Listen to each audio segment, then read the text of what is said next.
Avec nous pour en parler en direct sur ce plateau, Éric Tegner, bonjour. Bonjour. Merci d'être avec nous. Vous êtes président de Racine d'Avenir et membre des Républicains. Karim Zeribi, bonjour. Éditorialiste à C8 et CNews. Éric Tegner, est-ce qu'elle avait le droit, selon vous, oui ou non, de venir, cette femme, dans ce conseil régional en Bourgogne-Franche-Comté avec son voile? En droit et juridiquement, effectivement, elle avait le droit. Et c'est la raison pour laquelle, notamment, elle profitait d'un vide juridique qui existait. C'est la raison pour laquelle les élus des Républicains sont en train de faire justement une proposition de loi pour interdire le port du voile dans les lieux publics, également... Dans tous les lieux publics? Dans tous les lieux publics pour les enfants, dans le cas des écoles, et également les accompagnateurs d'écoles, les accompagnatrices d'écoles, parce qu'ils considèrent qu'aujourd'hui, eh bien, en France, on ne peut pas porter un voile qui est aujourd'hui islamiste. Vous savez, j'aimerais, avant d'être accusé d'islamophobie ou de quelqu'un voulant nuire à la liberté de culte... Il n'a pas commencé à parler, Karim Zeribi, encore. Hein. Rappeler, mais même au-delà... Les questions, les réponses. Rappeler que de façon générale aujourd'hui, contrairement à ce qu'on entend, eh bien, le voile n'est pas obligatoire dans le Coran. Il y a le verset 34 et le verset 23, la sourate 34 et la sourate 23, pardonnez-moi, eh bien, qui disent, où il y a une interprétation qui a été faite des islamistes, mais qui ne stipule pas qu'il faut obligatoirement aujourd'hui porter le voile. Ça veut donc dire que si on l'interdit, ça nuit pas à la piété. J'ai envie de dire que c'est le choix des gens, mais la question qu'on peut se poser, c'est en quoi ça vous gêne? Mais vous savez, moi, ce qui me gêne, c'est que, justement, c'est pour ça que j'expliquais cette histoire-là sur le Coran, c'est qu'on peut tout à fait être un bon musulman, être un musulman pieux et ne pas porter le voile. Oui, mais ça répond pas à ma question. Je vais y répondre. Non. Il y a une résurgence dans les années 80 du voile, justement, portée par les islamistes qui ont voulu une réislamisation de la société. Vous savez, moi, j'aimerais parler de ces fans iraniennes. Si vous pouviez répondre à ma question, ce serait pas mal. Parce que c'est l'obligation de... En quoi ça vous gêne qu'une femme porte le voile? Mais parce qu'il y a une volonté, justement, d'un projet politique derrière. C'est un islam politique qui tend, en fait, à imposer une religion dans l'espace public et petit à petit, vers un islam aussi qui serait métapolitique, bouleverser un peu nos mœurs et notre culture. Karim Zeribi. Oui, c'est quoi la question? La question, c'est est-ce que vous êtes d'accord avec ce qui vient d'être dit? Évidemment que je ne suis pas d'accord parce qu'il n'y a pas de vide juridique. Et c'est bien là le sujet. Il n'y a pas de vide juridique. La présidente du conseil régional concernée par le fait humiliant qui concernait une maman qui accompagnait son enfant a été mentionnée par celle-ci, qui est quand même, au sein de cette institution, celle qui est garante à la fois du règlement intérieur, de la loi républicaine et de nos principes laïques. Mais est-ce que le port de voile est gênant, comme le dit Éric Tegner? Moi, personnellement, je ne suis pas là pour défendre le port du voile, que les choses soient claires. Moi, je suis un laïc et un républicain. Dans notre pays, il y a des règles. Certains veulent détourner ces règles pour en faire un fonds de commerce politique. Moi, je veux que la laïcité, toute la laïcité, rien que la laïcité, s'applique à tous nos concitoyens. Moi, qu'un papa qui accompagne un enfant mette une kippa, qu'une maman porte une croix ou un foulard, c'est sa liberté de conscience de croire ou de ne pas croire. Moi, je suis un défenseur de la laïcité et je me battrai jusqu'au bout pour que ceux qui, aujourd'hui, veulent mettre au centre de nos débats nationaux le musulman, sous couvert de lutte contre le radicalisme et le terrorisme, qui est pour moi indispensable, cette lutte, mais qu'on ne fasse pas de confusion, qu'on ne pointe pas du doigt des musulmans au nom de la liberté de conscience. Ce serait porter atteinte à une loi qui est sacrée dans notre pays. Moi, je suis français. Mais quand Éric Tegner vous dit qu'il a envie de faire interdire le voile dans les écoles, par exemple, et dans les sorties, lors des sorties de classe, dans les mamans, portent le voile dans les sorties de classe. Si c'est ce qu'il anime le matin quand il se lève jusqu'au soir quand il se couche, c'est son problème, c'est pas le mien. Moi, aujourd'hui, je suis un citoyen français, laïque et républicain. Est-ce que la loi de notre pays, aujourd'hui, doit être retouchée? Mais est-ce qu'il faut faire changer la loi? Certains, je vais vous dire, certains voulaient toucher la loi du 105. On a eu quelques débats ces dernières années pour favoriser l'éclosion de culte musulman. Ils disaient en 1905 qu'il n'y avait pas de musulmans, donc il faut toucher la loi pour favoriser l'émergence du culte musulman. Certains veulent toucher la loi du 105 pour annihiler toute présence musulmane dans notre pays. Moi, je veux ni l'un ni l'autre. Moi, je dis qu'il faut aujourd'hui appliquer la loi 105. C'est le cas. Mais parlons concrètement. J'ai l'impression que je vous parle concrètement. Non, on ne parle pas concrètement. Par exemple, sur les sorties scolaires, pendant que vous parliez, on a vu les résultats d'un sondage, d'une consultation sur Twitter qu'on a lancée, qu'on va revoir. Et on a posé la question, faut-il interdire le port du voile lors des sorties scolaires? Il y a 56% des gens qui nous regardent qui répondent oui. C'est leur droit. Oui, c'est leur droit, mais est-ce qu'il faut l'interdire? Mais moi, je considère aujourd'hui que les sorties scolaires ne doivent pas être confondues avec l'exercice dans la fonction publique d'une mission qui interdit tout signe ostentatoire, et je suis favorable. Donc vous répondez non. Ils peuvent garder le voile. Les signes ostentatoires religieux non portés s'imposent aux fonctionnaires en fonction, mais pas aux para-accompagnateurs. Donc les para-accompagnateurs peuvent garder le voile. C'est la société, les para-accompagnateurs. C'est la société dans laquelle nous vivons. Qu'est-ce qu'on veut? On veut nier le fait qu'il y ait des musulmans dans notre pays qui aient le droit ou pas de porter le voile. Parce que après, moi, je vais pas mais attendez, excusez-moi, les 56% des personnes qui répondent non, c'est pas pas parce qu'elles veulent nier le fait qu'il y ait des musulmans. Elles disent non au voile, elles disent pas non aux musulmans. Mais c'est pas tout à fait la même dire chose. non au On peut voile, être musulman dire non sans au voile. voile. Éric Tegner.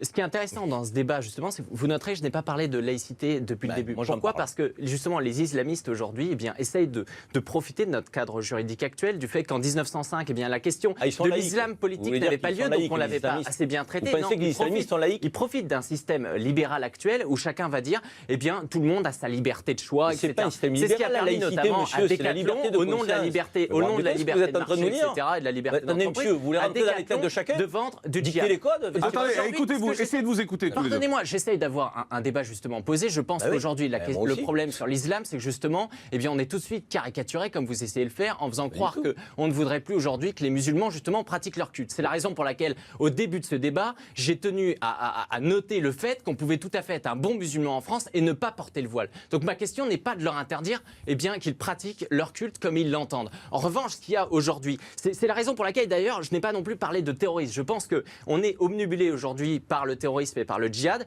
et je pourrais tout à fait choquer, j'en suis désolé là-dessus, mais ce n'est pas le réel problème aujourd'hui. Le réel problème, c'est un islam métapolitique qui se développe. Mais le problème, c'est le voile en France. Vous avez le sentiment, Éric Tegner, que le problème, c'est le voile en France. Ça pose un problème. Absolument pas. J'allais justement y venir. C'est qu'aujourd'hui, il faut interdire le pôle du voile, mais qu'on ne se leurre pas. Ça ne changera quasiment rien. Mais pourquoi Parce qu'aujourd'hui, ce qu'il faut absolument, c'est lutter contre un islamisme culturel, justement, qu'on voit avec des associations qui vont en permanence s'attaquer à ceux qui auraient des propos soi-disant islamophobes. Je pense notamment au CCIF. Je pense à tous ces boucheries halal qui se développent. Tout cela sur lequel on ne peut pas aujourd'hui. Il faut lutter contre les...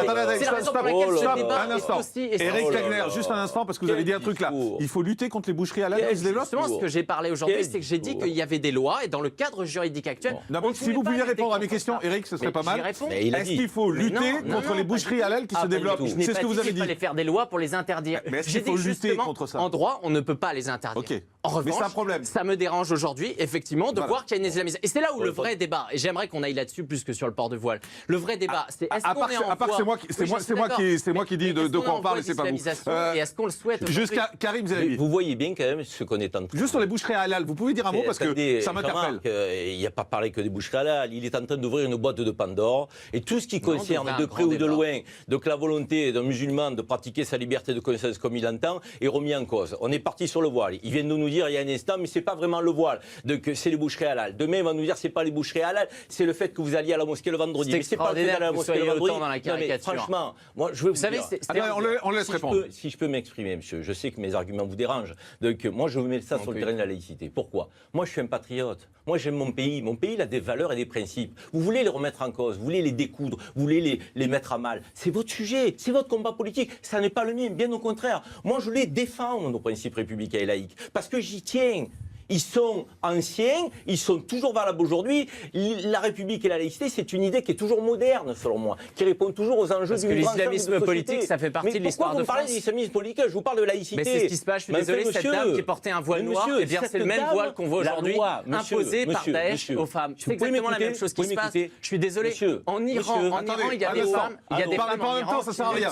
Juste, mais je peux pas laisser une telle caricature. Mais vous répondez après. Éric Tegner, vous répondez après. Stop. Est-ce que la loi républicaine et nos principes laïques permettaient à cette dame de porter le foulard qu'elle portait dans cet hémicycle? Oui, c'est bien le problème. C'est ce que j'ai dit depuis le début. Est-ce qu'elle était aujourd'hui en détournement de nos lois et nos principes républicains et laïques? Est-ce qu'elle est détournée, monsieur? Aujourd'hui, notre République a été détournée parce qu'on n'a pas lutté contre. Ce qui m'intéresse, c'est pas justement de défendre absolument cet état de droit, les lois actuelles. On peut les faire évoluer. Je suis désolé. Chaque année, on va lutter. Vous remettez en cause l'état de droit républicain et laïque. Chaque année, on va mettre de nouvelles lois. On va voter de nouvelles lois pour lutter contre des nouveaux phénomènes. C'est exactement ce qui se passe. Donc pour vous, il faut arrêter de voter des lois, c'est ça? Vous êtes contre le processus législatif? Mais c'est exactement ça. Aujourd'hui, ce qu'il faut, c'est proposer une loi pour interdire le voile. Donc on a compris. Éric Tegner, vous voulez proposer une loi qui interdit le voile dans les lieux publics. Moi, je voudrais... Attendez, Karim. Moi, je voudrais juste qu'on revienne un instant, parce que moi, je suis désolé, je reste bloqué sur les boucheries halal, parce que je suis choqué par ce que vous avez dit. Les boucheries halal, et parce que c'est du concret pour les gens, c'est pour ça. Après, on peut parler des lois, on peut parler des théories, etc. Donc, les boucheries halal, leur développement vous gêne. J'ai répondu. Aujourd'hui, vous m'avez dit oui, mais expliquez-moi pourquoi. C'est que c'est une partie. Oui, mais j'ai pas envie de faire un débat sur les boucheries halal. Mais non, mais je vous pose une question, répondez. Vous pouvez pas envoyer des arguments et pas les justifier. La présence musulmane vous pose problème. Il y a la question la présence musulmane. Il y a la question. Alors, ce qu'on va parler, effectivement, c'est le sujet, est-ce qu'aujourd'hui, on veut qu'on passe d'un pays aux racines helléno-romaines, gréco-romaines, à un pays racines judéo-chrétiennes, à un pays qui devienne un pays avec des racines musulmanes? Ouais, ça, c'est la vraie question. Parce qu'il y a trois boucheries halal qui s'ouvrent, vous parlez de racines musulmanes. Le fait est qu'on est en voie d'islamisation. On est en voie d'islamisation au sein de la France. La France est en train de changer progressivement. Et je suis désolé, j'ai tout à fait le droit aujourd'hui en tant que Français de défendre cette France qui n'est pas musulmane. Notre histoire n'est pas là-dedans.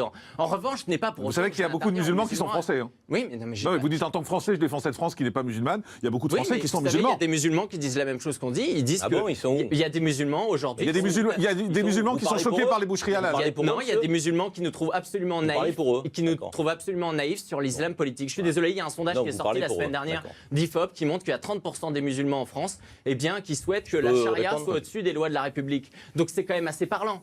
C'est l'étude également de Jérôme Fourquet qui en parlait et qui montre derrière qu'il y a un phénomène, on l'a vu sur la théorie des prénoms, alors vous avez lancé encore dans un débat là-dessus, mais qui montre que depuis les années 80, avec cette résurgence des prénoms arabo-musulmans, la question n'est pas d'être contre ces prénoms-là, mais la question est de voir que c'est un symptôme du fait qu'il y a des gens qui viennent d'une immigration arabo-musulmane qui ne s'intègrent pas, ça ne veut pas dire que tous les musulmans... Et Karim, par exemple, il aurait dû changer de prénom ?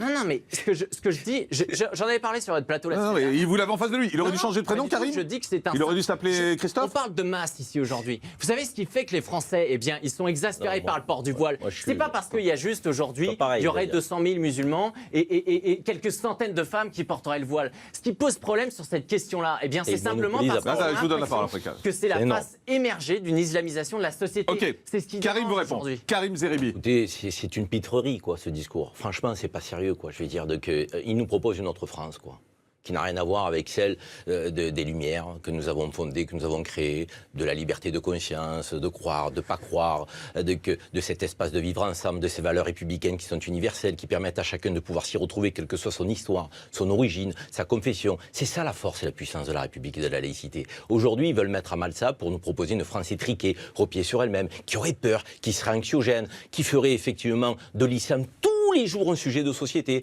Aujourd'hui, on a un agriculteur qui se suicide tous les jours, on a un sujet qui est les retraites. Les Républicains ne nous apportent aucune réponse. Mais monsieur vient sur tous les plateaux pour nous parler de quoi? Le musulman, les racines chrétiennes, les boucheries halal. Mais vous vous rendez compte les priorités?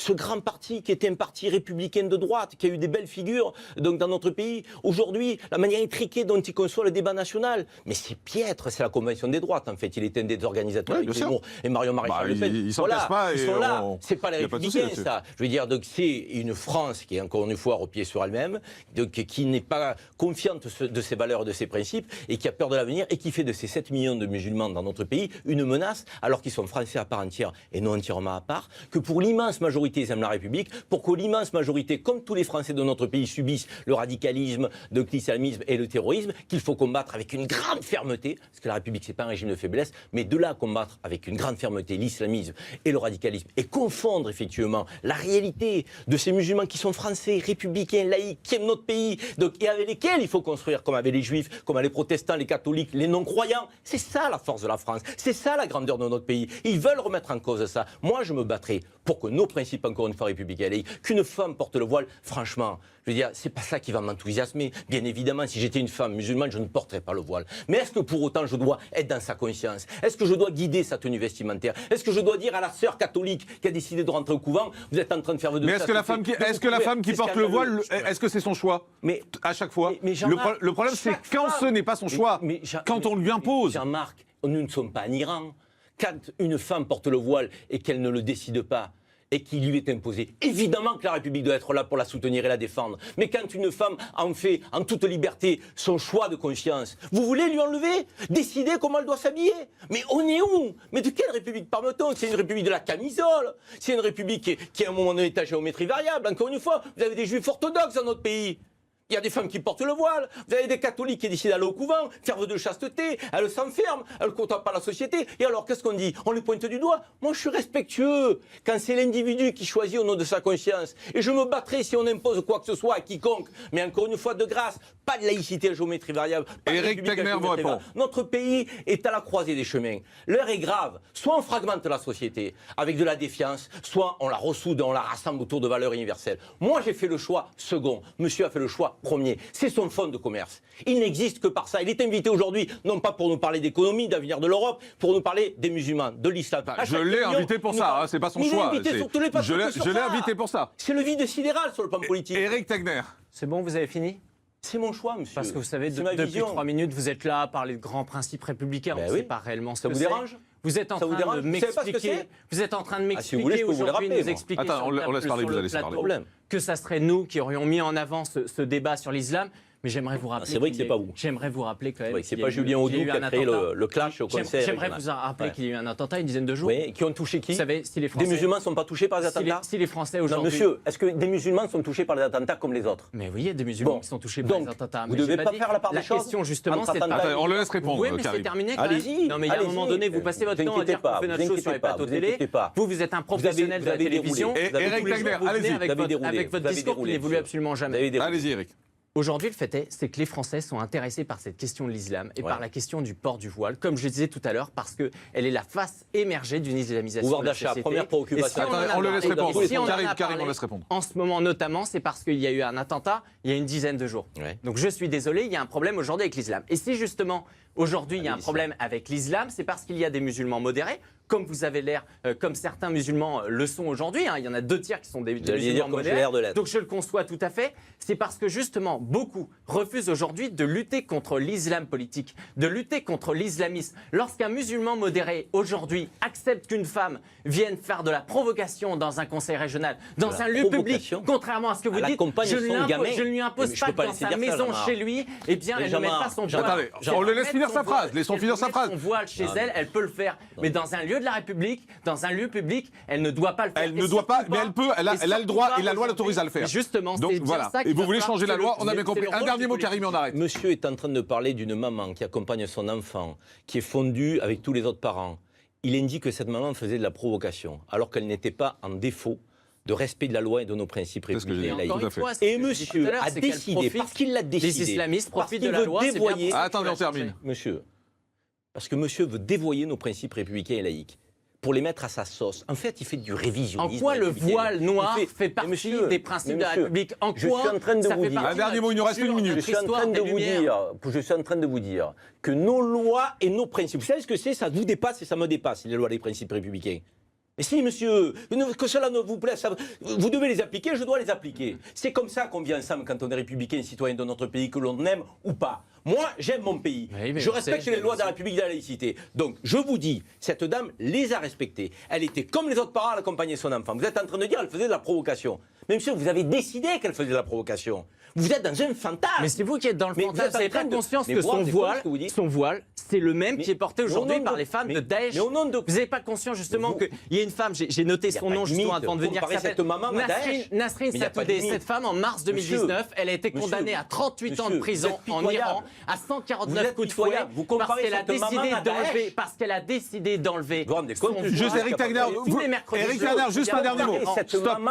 Il y a des femmes justement, même en Iran. Éric Tegner, si vous pouvez juste vous répondre à la question, on arrête. Vous comparez cette maman accompagnatrice d'un enfant à Daesh. Son voile. Cette femme, aujourd'hui, fait de la propagande. Son voile fait de la propagande qui est justement de la propagande pour Daesh, pour vous, mobilisée par les islamistes qui peuvent être chez Al-Qaïda, qui peuvent être chez Daesh, etc. Donc vous comparez cette femme à des terroristes quand même. Elle était un agent utile de l'islamisation aujourd'hui et de l'islam politique. Eh bien, on vous mettra pas d'accord, on va arrêter là. Daesh est une organisation terroriste. Ça veut dire que vous sous-entendez ce matin dans l'émission de Jean-Marc Morandini que cette dame est potentiellement porteuse de danger, terroriste. C'est ce que vous faites, monsieur. Je suis désolé. Aujourd'hui, vous mettez à mal notre République. Vous êtes anti-républicain. Vous n'aimez pas notre Mais vous ne pouvez pas comparer un voile avec une croix gammée, enfin. C'est parce qu'on parle de symbole. Mais non, on ne peut pas comparer. Non, bon, on va arrêter là. Allez, on va arrêter là.